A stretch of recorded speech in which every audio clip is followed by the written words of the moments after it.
Now that you've had a chance to practice and learn each of the trap and roll variations individually, we want to use this reflex development drill to put them all back together so that you can develop the instinctive reflexes that you would need in a real fight if it were to happen. So what we want to do is, from the mounted position, the top person who's simulating the bad guy will create a different opportunity, a different attack opportunity each time, so that the bottom person has a chance to use their technique properly. So for example, I'll give heat on the first variation. He'll trap the arm, wrist, elbow, and foot. Now notice how he did it all at the same time. Come again, please.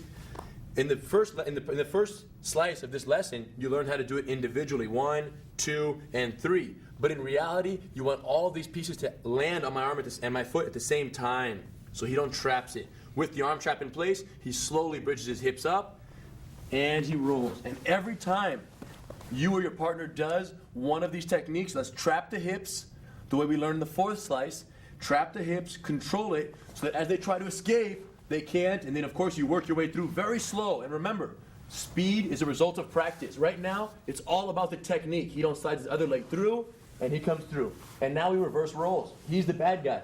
Right now, he has me in a headlock with both hooks in. So in very slow motion, I trap his arm on this side because this is the side he's hugging my neck on. I remove the hook on the back side, and my other hand is already around his torso, ready for the bridge and roll. Straight up, reach, and roll right over, the headlock variation. From here, trap the hips. Now, if my head's facing this way, no problem. Slowly work the knee down, slide my knee through, hug the neck. Notice when I hug the neck, how my head turns the other way. Hand goes out, and I stabilize until I have a chance to slide my other leg through and achieve the mount. Now, I create a new opportunity for my partner. I sit up to punch, but notice how quick he was. He sat up, he got my body very quickly. He's gonna push off the ground and pull me down, grab the shoulders, slide up, keeping his head close, wrap the arm, and break it down. Again, already we've seen these techniques. He bridges up, he reaches, and he rolls. Again, landing very low with his head down for safety from the punches. My hips are controlled. He works his way through. Slides the knee through, hugs the neck, slow motion, and brings the knee through. Now he creates the opportunity for me. Standard variation. Notice how he's putting his forearm on my throat. The standard variation can be applied from the throat grab, from a forearm choke, from this side, from that side. It doesn't matter what he does. If he's giving me one of his arms, I can do the standard variation of the trap and roll. Wrist control, elbow control, trap a foot, bridge straight up, go right to my knees. Again, landing low and tight here. Keep my head down, and whichever side you're facing, that's the way you work through.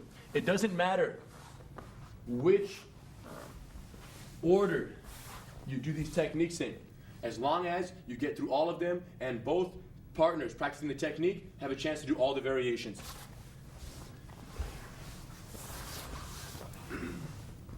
Doing the moves at this slow speed is by far the most important thing for you, okay? Because by doing it this slow, you will catch your mistakes and you'll be able to see my mistakes the same way I can see his. So go very slow, there's zero hurry. And the person who's the partner simulating the bad guy, focus on two things. Number one, behaving and positioning yourself realistically without hurting your partner. But number two, on giving your partner feedback. If I'm the bad guy and he don't traps my arm incorrectly, I must immediately tell him so that he can correct that mistake before it becomes natural and he develops the wrong reflexes. That kind of makes you better too.